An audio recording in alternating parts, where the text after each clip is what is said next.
نحمدہ و نصلی علی رسول الکریم بسم اللہ الرحمن الرحیم۔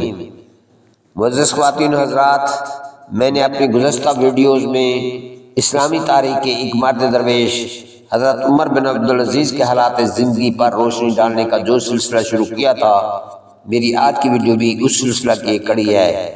اسے غور سے سنیے، امید ہے کہ ہم سب کے لیے نفع بخش ثابت ہوگی۔ بنو امیہ نے اپنی خلافت و حکومت کے زمانے میں اچھی جاگیروں پر اپنے استحقاق سے زیادہ قبضہ کر لیا تھا، جس میں دوسرے مانوں کی حق تلفی ہوئی تھی، مگر چونکہ بنو امیہ حکمران تھے اس لیے کوئی چون چرا نہیں کر سکتا تھا۔ حضرت عمر بن عبدالعزیز خلیفہ ہوئے تو انہوں نے سب سے پہلے اپنی بیوی کے زیورات، جن میں وہ بلا استحقاق مال کی آمیزی سمجھتے تھے، اپنے گھر سے نکلوا کر بیت المال میں بھجوائے۔ پھر آپ نے بنو امیہ کو جمع کر کے فرمایا کہ آن حضرت صلی اللہ علیہ وآلہ وسلم کے پاس باغ فدق تھا، جس کی آمدنی سے بنو ہاشم کے بچوں کی خبر گیری کرتے اور ان کی بیواؤں کے نکاح کر دیا کرتے تھے۔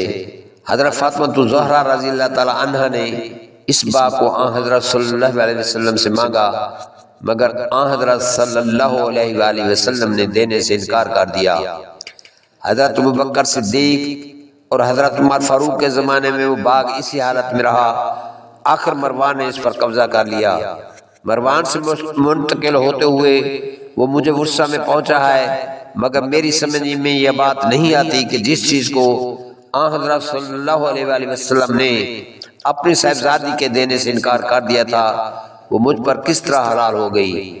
لہذا میں تم سب کو گواہ کرتا ہوں کہ میں باغ فدق اس حالت میں چھوڑے دیتا ہوں جیسا کہ وہ آن حضرت صلی اللہ علیہ وآلہ وسلم کے زمانے میں تھا۔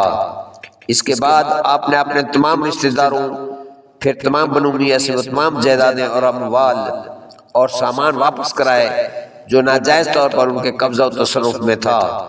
اوزائی کہتے ہیں کہ ایک روز آپ کے مکان میں بنو امیہ کے اکثر اشراف و سردار بیٹھے ہوئے تھے۔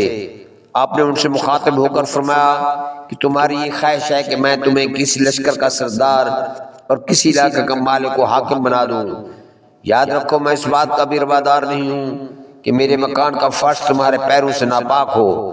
تمہاری حالت بہت ہی افسوسناک ہے۔ میں تم کو اپنے دین اور مسلمانوں کے اغراض کا مالک کس طرح نہیں بنا سکتا۔ انہوں نے عرض کیا کہ ہم کو بوجہ قرابت کا کوئی حق اور کوئی فضیلت حاصل نہیں۔ آپ نے فرمایا کہ اسی معاملے میں تمہارے اور ایک ادنا مسلمان کے درمیان میرے نزدیک رتی برابر فرق نہیں ہے۔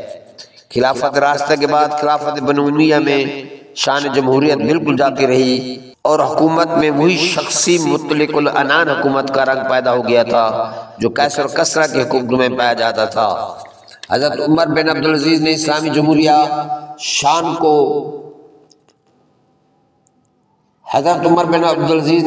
جمہوری شان کو پھر واپس لانے کی کوشش فرمائی اور صدیق اکبر اور فاروق اعظم کا زمانہ پھر لوگوں کی نگاہوں میں گھومنے لگا۔ چونکہ بنو امیہ کو آپ کی خلافت میں بہت نقصان پہنچا، وہ جائیدادیں جو غاصبانہ طور پر ان کے قبضے میں تھیں ان سے چھن گئیں، اور عزت و عظمت کا بلند مقام جو ان کو دوسرے قبائل کے مقابلے میں اپنی قومی حکومت کا سبب حاصل تھا، مساوات سے تبدیل ہونے لگا۔ لہذا تمام بنو امیہ ان کی خلافت کو اپنے لیے بے حد مضر اور باعث نقصان سمجھنے لگے۔ ان کی نیک و پاک بات نہیں کہ بنو امیہ بھی اس طرح قائل تھے جیسے اور لوگ، مگر بنو امیہ ان کے وجود کو اپنی قوم اور قبیلے کے لیے سم قاتل سمجھنے لگے۔ ایک مرتبہ بنو امیہ نے اپنی جائیدادوں کو بچانے کے لیے تدبیر کی کہ عمر بن عبدالعزیز کی پھوپھی فاطمہ بنت مروان کے پاس گئے اور سفارش کی درخواست کی۔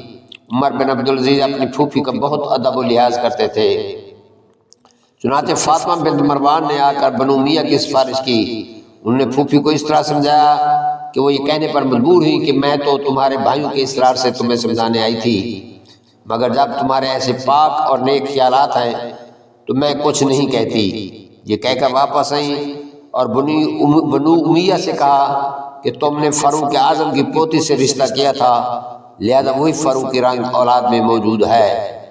معزز خواتین حضرات، میں آج کی ویڈیو یہیں پر ختم کرتا ہوں۔ اللہ نے چاہا تو اپنی نئی ویڈیو کے ساتھ جلد حاضر خدمت ہوں گا۔ تب تک مجھے دیجیے اجازت، اپنا رکھیے گا خیال۔ امید کرتا ہوں کہ میری آج کی ویڈیو آپ کو پسند آئی ہوگی۔ اسے لائک اور شیئر کرنے میں ہرگز تکلف نہ کیجیے۔ میرے جن کرم فرماؤں نے میرے چینل بانگ جارس کو ابھی تک سبسکرائب نہیں کیا، ان سے ایک بار پھر گزارش ہے کہ وہ اس کو سبسکرائب کر دیں تاکہ آنے والی ہر نئی ویڈیو کا نوٹیفیکیشن انہیں وقت پر ملتا رہے۔ اللہ ہم سب کا حامی و ناصر ہو۔ شکوہ ظلمت شب سے تو کہیں بہتر تھا، شکوہ ظلمت شب سے تو کہیں بہتر تھا، اپنے حصے کی کوئی شمع جلاتے جاتے۔ والسلام۔